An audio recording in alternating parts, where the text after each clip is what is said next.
अगं काय सांगतेस? खरं की काय? मोठ्या गावी जाऊन काम करून खूप पैकी कमवणार आहेत आप्पा आणि उमाई. कर्ज फेडायचंय ना. छे, थोडं थोडं काय का कर्ज? 100 रुपये शिल्लक आहेत अजून, 100 रुपये.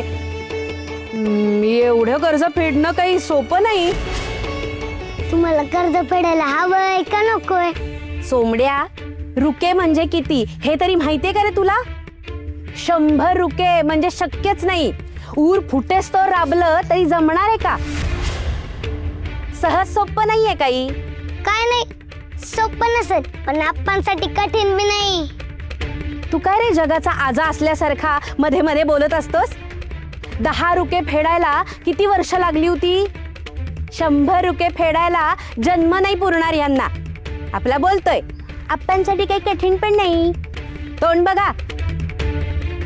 अगं मामी, असं का म्हणतीयस? मोठ्या गावी गेलेत ना, मग जमवतील ते.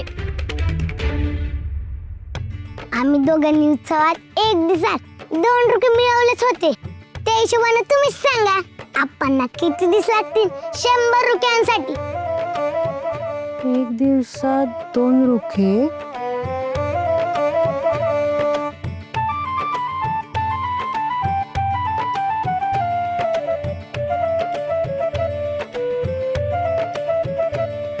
पन्नास 50 दिवसात जमतील की?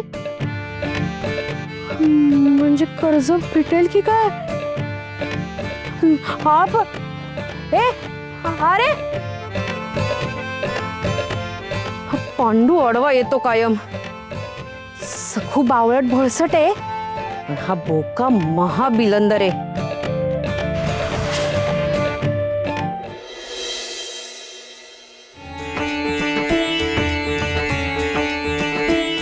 पृथ्वीराज बघ, आप्पांचं पत्र आलंय.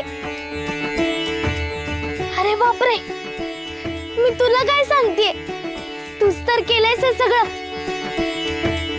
तुला तर ठाऊकच असणार ना, आप्पा आणि उमाईच्या पाठीशी तूच तर उभं राहिलायस. आजीला आणि मला खूप धीर वाटला रे या पत्रामुळे. आता मी घाबरणार नाही, धीर सोडणार नाही. माझ्या समोर कुठलीही कसोटी आली तरी मी डगमगणार नाही. मी तयार आहे.